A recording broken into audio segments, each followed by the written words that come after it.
नमस्कार, मैं हूं आपके साथ रेशु त्यागी। कोर्स दिस वीक में आप सभी का स्वागत है। इस बुलेटिन में अगले आधे घंटे में हम आपको इस हफ्ते कोर्ट से जुड़ी बड़ी खबरों से रूबरू करवाएंगे। तमाम कोर्ट की कार्यवाही और सुप्रीम कोर्ट से लेकर हाई कोर्ट और लोअर कोर्ट्स तक के फैसलों को आपके सामने रखेंगे। तो आइए शुरू करते हैं कोर्ट्स दिस वीक।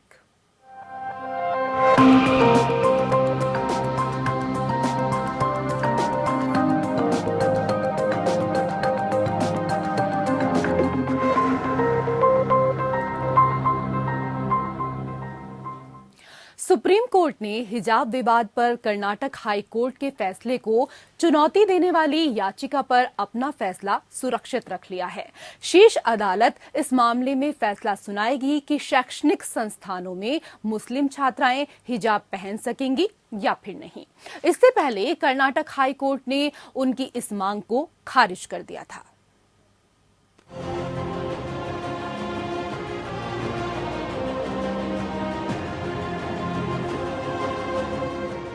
हिजाब मामले में 10वें दिन सुनवाई हुई। सुनवाई के बाद हिजाब मामले में सुप्रीम कोर्ट ने फैसला सुरक्षित रख लिया। जस्टिस हेमंत गुप्ता और जस्टिस सुधांशु धुलिया की पीठ मामले पर सुनवाई कर रही है। सुप्रीम कोर्ट को ये तय करना है कि कर्नाटक में हिजाब बैन का आदेश सही है या नहीं। मुस्लिम छात्रा की ओर से दुष्यंत दवे ने जवाबी पक्ष रखते हुए सॉलिसिटर जनरल ने पीएफआई का मुद्दा उठाया, जिसमें कहा गया था कि पीएफआई ने सोशल मीडिया पर हिजाब पहनने के लिए कैंपेन चलाया। दवे ने कहा कि सरकारी सर्कुलर में कहीं भी पीएफआई का जिक्र नहीं था, लेकिन सॉलिसिटर जनरल ने इसका जिक्र किया। पॉपुलर फ्रंट ऑफ इंडिया की भागीदारी के संबंध में सॉलिसिटर जनरल के तर्क पूरी तरह से अप्रासंगिक हैं और पूर्वाग्रह पैदा करने के लिए कहे गए हैं। इस संबंध में कोई सामग्री रिकॉर्ड में नहीं दिखाई गई। याचिकाकर्ताओं ने तर्क दिया कि 3 तलाक और गाय की बलि के विपरीत कुरान में हिजाब का उल्लेख किया गया है और इसे पहनना मुस्लिम महिलाओं का फर्ज है। जस्टिस गुप्ता ने कहा कि सरकार का हिजाब को लेकर तर्क ये इस्लाम का अनिवार्य हिस्सा नहीं है। खुर्शीद ने कहा कि मुद्दा अंतरात्मा का है, संस्कृति का है, निजता का है। खुर्शीद ने सुप्रीम कोर्ट को अनुच्छेद 25 के तहत अधिकारों को संतुलित रखने के लिए आवश्यक धार्मिक प्रथाओं को परखने का अधिकार है। खुर्शीद ने कहा कि हालांकि हिजाब अनुच्छेद 51A का मुद्दा है और हम बता चुके हैं कि आर्टिकल 51A के तहत मिश्रित संस्कृति अपनाने का प्रावधान है, फिर भी विविधता का सम्मान नहीं किया जा रहा है। खुर्शीद के बाद हुजैब अहमदी ने दलील रखी। उन्होंने पहले कहा कि वे अपीलों का जवाब दाखिल नहीं करना चाहते, जबकि पीएफआई के खिलाफ सीलबंद लिफाफे में चार्जशीट दाखिल करना चाहते थे। इस पर जस्टिस गुप्ता ने कहा कि सरकार चार्जशीट दाखिल करने को तैयार थी, फिर हमने सोचा कि यहाँ इसकी जरूरत नहीं है। ये सरकार ने जमा करने के लिए नहीं कहा था, बल्कि ये हमारी मांग थी। अहमदी ने कहा कि सरकार अपनी पूरी दलीलों में कहीं नहीं बता पाई कि हिजाब पहनने के कारण किसके मौलिक अधिकारों का हनन हुआ। मसला सुशासन नहीं, बल्कि ये प्रभाव वाले समूहों के आगे झुकने और धमकाने का है। ये सरकारी आदेश अवैध है। कोर्ट में संजय हेगड़े ने दाग दहलवी का शेर पढ़ते हुए कहा, उन्हें है शौक तुम्हें बेपर्दा करने का, तुम्हें शर्म आती हो तो अपनी आंखों पर हथेलियां रख लो। दलीलें खत्म होने के बाद पीठ ने फैसला सुरक्षित रख लिया। 16 अक्टूबर को जस्टिस हेमंत गुप्ता रिटायर हो रही हैं, इसीलिए हिजाब बैन पर फैसला इससे पहले आने की उम्मीद है। Bureau report.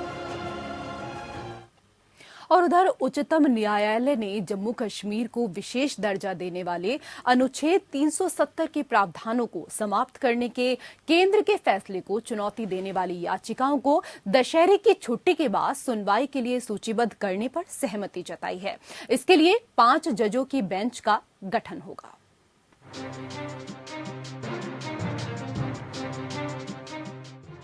लंबे समय से ठंडे बस्ते में बंद अनुच्छेद 370 रद्द को चुनौती मामले की अब आखिरकार सुनवाई होगी। सुप्रीम कोर्ट ने शुक्रवार को कहा कि संविधान के अनुच्छेद 370 को खत्म करने को चुनौती देने वाली याचिकाओं को दशहरा अवकाश के बाद सूचीबद्ध किया जाएगा। शुक्रवार को इस मामले का उल्लेख सीजेआई यूयू ललित की अध्यक्षता वाली 3 सदस्यीय पीठ के समक्ष किया गया। वकील ने कहा कि ये एक महत्वपूर्ण संवैधानिक मामला है, जिसके बाद सीजेआई ने कहा कि दशहरे की छुट्टियों के बाद मामले को सूचीबद्ध किया जाएगा। सुप्रीम कोर्ट 3 अक्टूबर से 1 सप्ताह के लिए दशहरा अवकाश के लिए बंद रहेगा। इस साल 25 अप्रैल को तत्कालीन प्रधान न्यायाधीश एनवी रमन्ना की अध्यक्षता वाली पीठ ने अनुच्छेद 370 के प्रावधानों को समाप्त करने के केंद्र के फैसले को चुनौती देने वाली याचिकाओं को गर्मी के बाद सूचीबद्ध करने पर विचार करने की सहमति जताई है। शीर्ष अदालत को दशहरे की छुट्टी के बाद याचिकाओं पर सुनवाई के लिए 5 न्यायाधीश की पीठ का पुनर्गठन करना होगा, क्योंकि पूर्व प्रधान न्यायाधीश रमन्ना और न्यायमूर्ति आर सुभाष रेड्डी सेवानिवृत्त दोनों पहले याचिकाओं पर सुनवाई करने वाली 5 न्यायाधीशों की पीठ का हिस्सा थे। अनुच्छेद 370 को निरस्त करने की केंद्र सरकार के अगस्त 19 के फैसले को चुनौती देने वाली 20 से अधिक याचिकाएं शीर्ष अदालत के समक्ष लंबित हैं। अनुच्छेद 370 को निरस्त करके जम्मू और कश्मीर राज्य की विशेष स्थिति को रद्द कर दिया था। इसके बाद राज्य को 2 केंद्र शासित प्रदेशों में विभाजित किया गया, जम्मू, कश्मीर और लद्दाख। मार्च 2020 में सुप्रीम कोर्ट की 5 न्यायाधीशों की संविधान पीठ ने माना कि अनुच्छेद 370 को चुनौती देने वाली याचिकाओं के समूह को 7 न्यायाधीशों की संविधान पीठ के पास भेजने की कोई जरूरत नहीं है। दरअसल कुछ याचिकाकर्ताओं ने 7 सदस्यीय पीठ के पास भेजने की मांग की थी। ये फैसला तब आया जब कुछ याचिकाकर्ताओं ने मामले को 7 न्यायाधीशों की पीठ को संदर्भित करने की मांग की, जिसमें कहा गया था कि सुप्रीम कोर्ट के 2 फैसलों प्रेमनाथ कौल बनाम जम्मू और कश्मीर राज्य और संपत प्रकाश बनाम राज्य के बीच सामंजस्य नहीं है। ये दोनों फैसले 5 जजों की बेंच ने दिए और अनुच्छेद 370 की व्याख्या से जुड़े थे। Bureau report. और उधर सुप्रीम कोर्ट ने एक नई पहल करते हुए 27 सितंबर से संविधान पीठ के मामलों की लाइव स्ट्रीमिंग शुरू करने का फैसला किया है। सीजेआई यूयू ललित की अध्यक्षता में एक फुल कोर्ट की बैठक में ये निर्णय लिया गया। शुरुआत में सुनवाई यूट्यूब के माध्यम से लाइव टेलीकास्ट की जाएगी। जल्द ही सुप्रीम कोर्ट कार्यवाही के सीधा प्रसारण करने के लिए अपना प्लेटफॉर्म विकसित करेगा। सुप्रीम कोर्ट का ये निर्णय ऐसे समय में आया है जब संविधान पीठ के समक्ष कई महत्वपूर्ण मामलों की सुनवाई चल रही है। इनमें आर्थिक रूप से कमजोर वर्ग के लिए 10% आरक्षण की संवैधानिक वैधता, भोपाल गैस त्रासदी में मुआवजे की पर्याप्तता, बोहरा समुदाय के बहिष्करण का अधिकार के मुद्दे भी शामिल हैं।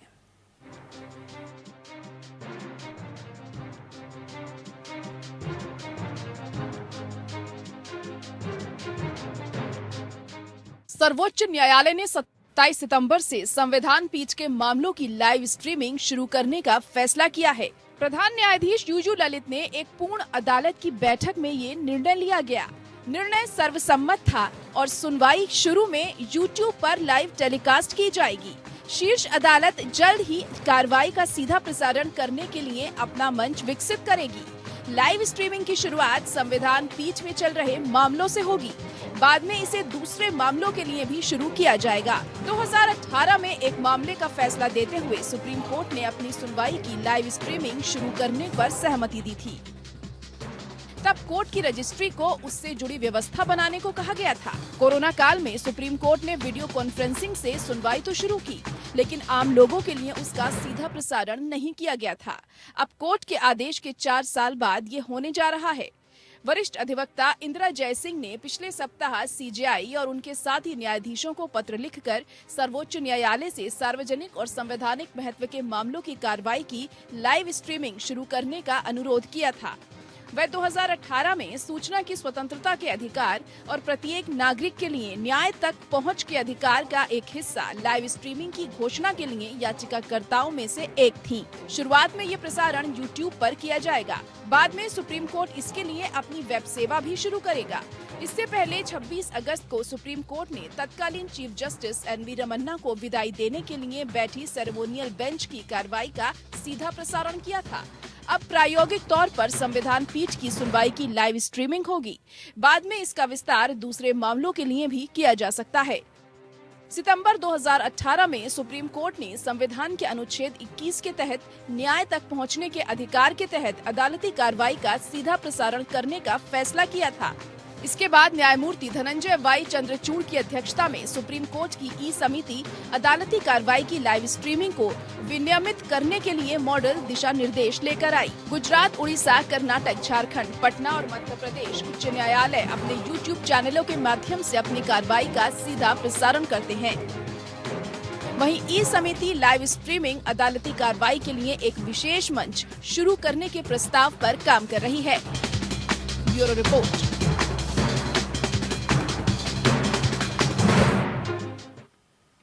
और उधर सुप्रीम कोर्ट ने मौत की सजा देने से पहले बरती जाने वाली सावधानी पर विचार करने से संबंधित मामले को 5 जजों की संवैधानिक बेंच को सौंप दिया है।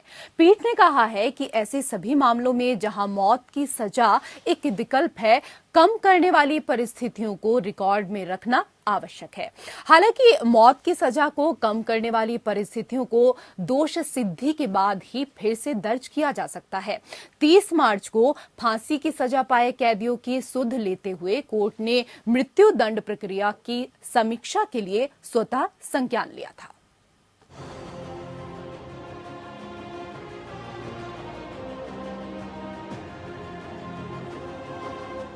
मौत की सजा में राहत मसले पर सुप्रीम कोर्ट में सुनवाई हुई।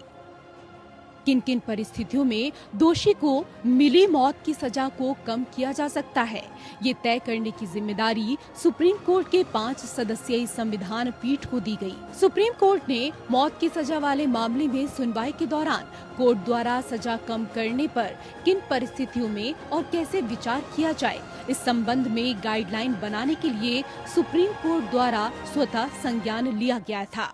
चीफ जस्टिस उदय उमेश ललित की अध्यक्षता वाली पीठ ने कहा कि उसकी राय है कि इस मामले में स्पष्टता और समान दृष्टिकोण रखने के लिए एक बड़ी पीठ द्वारा सुनवाई की आवश्यकता है। बड़ी पीठ यह तय करेगी कि अधिकतम सजा के रूप में मौत की सजा का सामना करने वाले आरोपी द्वारा सजा कम करने के लिए दायर याचिका पर किन परिस्थितियों में सुनवाई की जाए।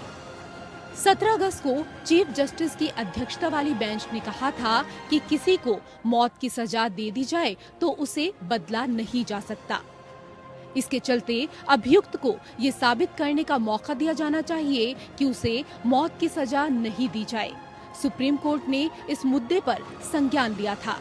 कोर्ट ने कहा था कि जिन अपराधों में मौत की सजा दी जाती है, उनमें सजा कम करने की परिस्थितियों पर विचार किया जाना चाहिए। चीफ जस्टिस की अध्यक्षता वाली पीठ ने 17 अगस्त को सुनवाई के दौरान कहा था कि कोर्ट को मौत की सजा जरूरी नहीं होने पर उम्र कैद की सजा देने की आजादी होनी चाहिए। अगर मामले में मौत की सजा के संबंध में कुछ अतिरिक्त बातचीत की जरूरत है तो इसको लेकर कोशिश की जानी चाहिए। इन पहलुओं पर विचार करने के लिए कोर्ट ने नेशनल लॉ यूनिवर्सिटी दिल्ली के प्रोजेक्ट 39A द्वारा दायर एक आवेदन को एक अलग रिट याचिका में बदल दिया था।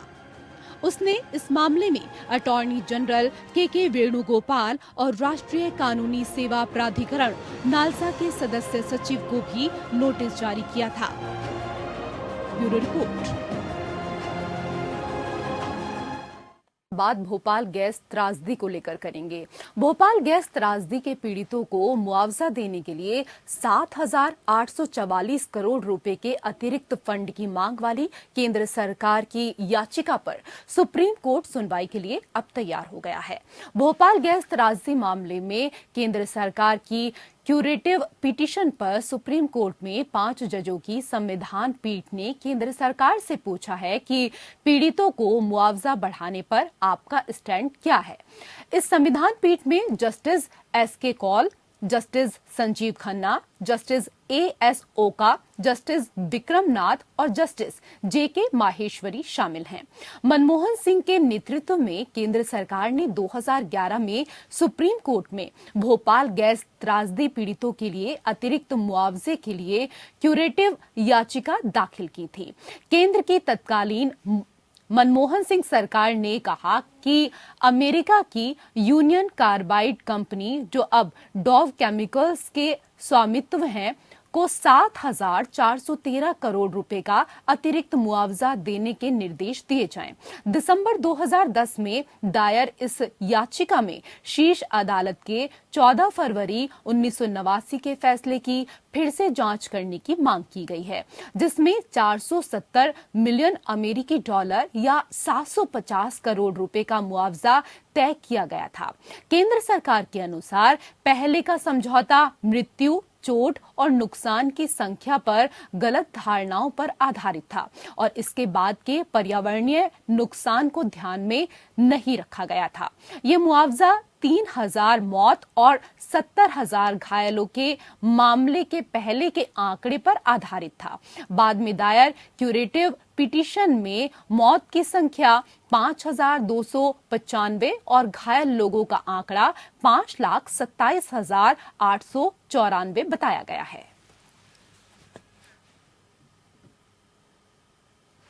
उधर दाइची रेनबैक्सी मामले में सुप्रीम कोर्ट में सुनवाई हुई है। रेनबैक्सी के पूर्व प्रमोटर के खिलाफ अवमानना याचिका पर सुप्रीम कोर्ट की सीजेआई की बेंच ने फैसला लिया है। सुप्रीम कोर्ट ने सिंह बंधुओं को कोर्ट के आदेश की अवहेलना मामले में 6 महीने की सजा और 5,000 का जुर्माना लगाया। कोर्ट ने अपने फैसले में IHH के फोर्टीज पर ओपन ऑफर पर भी रोक जारी रखी। इसके अलावा दिल्ली हाई कोर्ट से IHH और फोर्टीज डील पर फैसला लेने के आदेश देते हुए FHL, IHH और अन्य के बीच लेन देन को देखने के लिए फोरेंसिक ऑडिटर नियुक्त करने का भी आदेश हाई कोर्ट को दिया। सीजेआई ने फैसला सुनाते हुए कहा कि अगर हम पहले अदालत के रूप में इन मुद्दों पर निर्देश पारित करते हैं तो उनके पास कोई अपील का विकल्प नहीं होगा, इसलिए मामले को पहले हाई कोर्ट तय करे। दरअसल सिंह बंधुओं ने 2008 में रेनबैक्सी को जापानी फार्मा कंपनी दाइची सैंक्यो को बेच दिया था। रेनबैक्सी की बिक्री से भाइयों को 9,576 करोड़ रुपए का अप्रत्याशित लाभ हुआ था। इस मामले में सिंह बंधुओं को परेशानी तब हुई जब दाइची ने उन पर जानकारी छिपाने का आरोप लगाते हुए अंतर्राष्ट्रीय अदालत में खींच लिया, जहां उन्हें सिंगापुर ट्रिब्यूनल ने लगभग 4,000 करोड़ रुपए का भुगतान करने का आदेश दिया। मामला जब सुप्रीम कोर्ट पहुंचा तो कोर्ट ने ट्रिब्यूनल के द्वारा तय भुगतान न करने पर सिंह बंधुओं को जेल भेजने की भी बात कही थी। 2019 में देश की सर्वोच्च अदालत ने कहा कि सिंह बंधुओं ने फोर्टीज हेल्थ केयर में अपने शेयर बेचकर उसके आदेश का उल्लंघन किया है। सिंगापुर की ट्राइब्यूनल ने 2016 में सिंह बंधुओं को कहा था कि वह दाइची को 3,500 करोड़ रुपए दे। दाइची ने सुप्रीम कोर्ट से गुहार लगाई थी कि वह सिंह बंधुओं से ट्राइब्यूनल के आदेश का पालन करवाए। उधर सुप्रीम कोर्ट ने शुक्रवार को कर्नाटक हाई कोर्ट के उस आदेश को चुनौती देने वाली याचिका पर नोटिस जारी किया जिसमें पूर्व मुख्यमंत्री BS येदियुरप्पा, उनके बेटे BY विजेंद्र और अन्य के खिलाफ भ्रष्टाचार निवारण अधिनियम के तहत शिकायत दर्ज की गई थी। याचिका के अनुसार आरोपियों ने 2019-21 में येदियुरप्पा के मुख्यमंत्री कार्यकाल में निर्माण कंपनी को आवासीय परिसर का ठेका देने के लिए येदियुरप्पा की ओर से फर्म से 12 करोड़ रुपए की रिश्वत वसूली थी।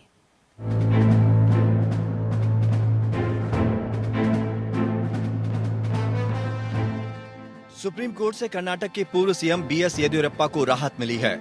अदालत ने रिश्वत मामले में येदियुरप्पा के खिलाफ लोकायुक्त की कार्रवाई पर रोक लगा दी है। सुप्रीम कोर्ट ने कर्नाटक हाई कोर्ट के आदेश को चुनौती देने वाली कर्नाटक के पूर्व सीएम BS येदियुरप्पा की याचिका पर नोटिस जारी किया है। नोटिस जारी करते हुए वर्तमान सरकार और अन्य से 4 हफ्ते में जवाब मांगा गया है। येदियुरप्पा की ओर से सीनियर एडवोकेट सिद्धार्थ दवे और एडवोकेट मुकुल रोहत्ती ने तर्क दिया कि भ्रष्टाचार निवारण अधिनियम या PC अधिनियम को जनता द्वारा की गई सिफारिशों या निर्णय से संबंधित अपराधों की कोई जांच करने से पहले पूर्व मंजूरी की आवश्यकता होती है। प्रतिवादी की ओर से पेश वकील ने प्रस्तुत किया कि अयप्पा में निर्णय को बाद में विचार के लिए एक बड़ी पीठ के पास भेजा गया था। उन्होंने तर्क दिया कि PC अधिनियम की धारा 19(1) के तहत कोई भी न्यायालय किसी लोक सेवक के संबंध में अपराधों का संज्ञान पूर्व मंजूरी के बिना नहीं ले सकता। इस संबंध में दवे ने PC एक्ट की धारा 17(a) का हवाला दिया। उन्होंने अनिल कुमार बनाम अयप्पा में सुप्रीम कोर्ट के फैसले का भी उल्लेख किया जिसमें ये माना गया था कि विशेष न्यायाधीश के लिए CRPC की धारा 156(3) के तहत शिकायत को आगे बढ़ाने के लिए पूर्व मंजूरी आवश्यक है। रोहतगी ने इस बात पर जोर दिया कि मामला अयप्पा के फैसले में पूरी तरह से शामिल है। शिकायत में आरोप लगाया गया है कि कथित तौर पर बीडीए की रुकी हुई परियोजना के नाम पर बेंगलुरु में करोड़ों रुपए का आदान प्रदान किया गया और Ramalingam construction company private limited के पक्ष में कार्य आदेश जारी किया गया। इस याचिका में भ्रष्टाचार रोकथाम अधिनियम के तहत उनके और अन्य के खिलाफ दायर रिश्वत की शिकायत को बहाल किया गया था। साथ ही सुप्रीम कोर्ट ने याचिकाकर्ता के संबंध में आगे की कार्रवाई पर भी रोक लगाई है। कर्नाटक उच्च न्यायालय ने बीते दिनों सुनवाई के दौरान ये माना था कि येदियुरप्पा उनके परिजनों के खिलाफ मामले में जांच करने के लिए एक विशेष अदालत की मंजूरी की अस्वीकृति बाधा नहीं हो सकती है। 8 जुलाई 2021 को एक विशेष अदालत ने एक्टिविस्ट टीजे अब्राहम द्वारा दायर याचिका को खारिज कर दिया था। इसका कारण ये दिया गया था कि भ्रष्टाचार की रोकथाम की धारा के तहत वैध मंजूरी के बिना जांच नहीं की जा सकती। कर्नाटक हाईकोर्ट के आदेश के बाद राज्य लोकायुक्त ने बीते 16 दिसंबर को येदियुरप्पा और अन्य लोगों के खिलाफ धोखाधड़ी, वसूली और आपराधिक साजिश के लिए कई प्रावधानों के तहत एफआईआर दर्ज की थी। Bureau report. और उधर बॉम्बे हाईकोर्ट ने शिवसेना के उद्धव ठाकरे गुट को शिवाजी मैदान में रैली करने की इजाजत दे दी है। इसके साथ ही कोर्ट ने उद्धव का आवेदन रद्द करने के लिए बीएमसी को जमकर फटकार भी लगाई। सुनवाई के दौरान शिंदे गुट ने दावा किया कि बीएमसी में उन्होंने पहले आवेदन किया था। वहीं बीएमसी ने कहा कि दोनों गुट को रैली करने का अधिकार नहीं है। दशहरा सभा एक परंपरा है लेकिन अधिकार नहीं। नगर पालिका ने पुलिस को पत्र लिखा था कि रैली की इजाजत देने से कानून व्यवस्था की स्थिति बन सकती है। याचिका को शिवसेना और उसके सचिव अनिल देसाई ने दायर किया है। याचिका में कहा गया है कि पार्टी हाईकोर्ट का रुख करने के लिए मजबूर है क्योंकि मुंबई नगर निकाय ने अब तक रैली की अनुमति के लिए अगस्त में भेजे गए उनके आवेदनों पर निर्णय नहीं लिया है। याचिका में शिवाजी पार्क में शिवसेना की दशहरा रैली के आयोजन के लिए बीएमसी को तत्काल अनुमति देने का निर्देश देने का अनुरोध किया गया था। और उधर सुप्रीम कोर्ट की 5वीं वरिष्ठ जज जस्टिस इंदिरा बनर्जी रिटायर हो गई हैं। उन्होंने उम्मीद जताई कि आने वाले दिनों में और महिलाओं को शीर्ष न्यायपालिका में जज के तौर पर नियुक्त किया जाएगा। वो 4 साल से अधिक समय तक सेवा देने के बाद रिटायर हुई हैं। जस्टिस इंदिरा बनर्जी ने अपने कर्तव्यों के प्रति अनुकरणीय समर्पण के लिए अपने कोर्ट मास्टर्स को धन्यवाद दिया और उनकी सराहना भी की। जस्टिस बनर्जी की अध्यक्षता वाली सुप्रीम कोर्ट की संविधान पीठ ने त्रिमूर्ति फ्रेग्रेंसेस द्वारा दायर एक याचिका पर अपना फैसला सुनाए जाने के बाद कहा कि कोर्ट मास्टर्स रात 1:30 बजे तक उनके घर पर थे ताकि अगले दिन निर्णय समय पर दिया जा सके। जस्टिस बनर्जी को 7 अगस्त 2018 को सुप्रीम कोर्ट में पदोन्नत किया गया था। The persons, the numbers, that is 5 in a bench of 5, should override the larger bench decision which went by 4:3 majority. Very interesting question, and that's a very beautiful judgment rendered by her, which is the freshest of the lot. I never knew about this, that Justice Banerjee was persuaded to join the legal profession by somebody, a friend of hers. Whoever that person, the legal fraternity must thank that lady.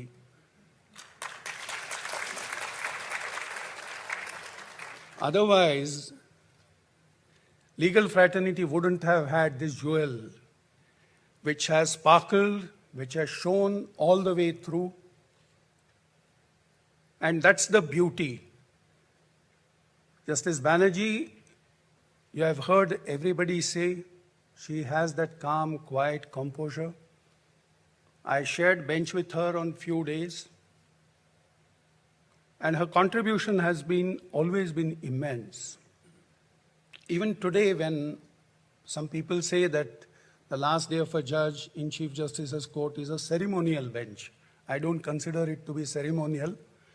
So I asked her, "Sister, how many matters do we place?" She said, "The entire board." And we went through the entire board. And that's the commitment. That's the commitment even on the last day that the judge has shown. It's an exemplary contribution that she has made, and we are here to say, on the judicial side, goodbye, Sister Banerjee. You have done exceedingly well. Thank you so much. Bar Association, Shri Mr. Vikas Singh, Vice President of the Bar Association, Mr. Pradeep Kumar Rai, Mr. Rahul Kaushik, the Additional Solicitors General, President of the SCORA and other office bearers of the SCORA, office bearers of the Supreme Court Bar Association, lawyers, senior and junior.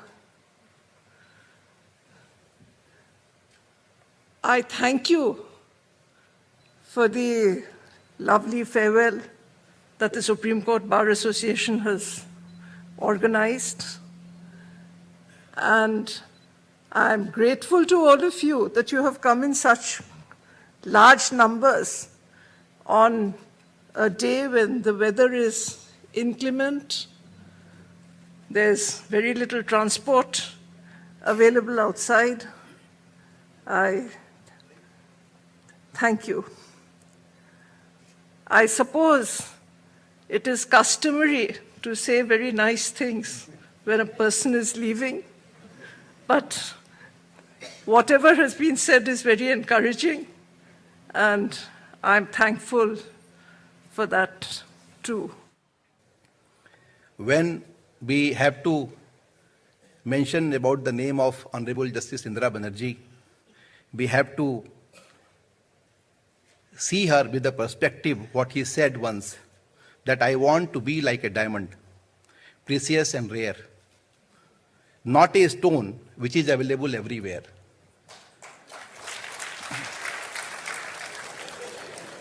Madam Banerjee studied from Calcutta. She did her schooling from Loreto House, graduated from Calcutta University, and Madam has a illustrious family, very respected family. Her great-grandfather was officer of Calcutta Civil Service, Bengal Civil Service, which was actually governed those. और इसी के साथ court से जुड़ी हुई खबरों में फिलहाल इतना ही। नमस्कार।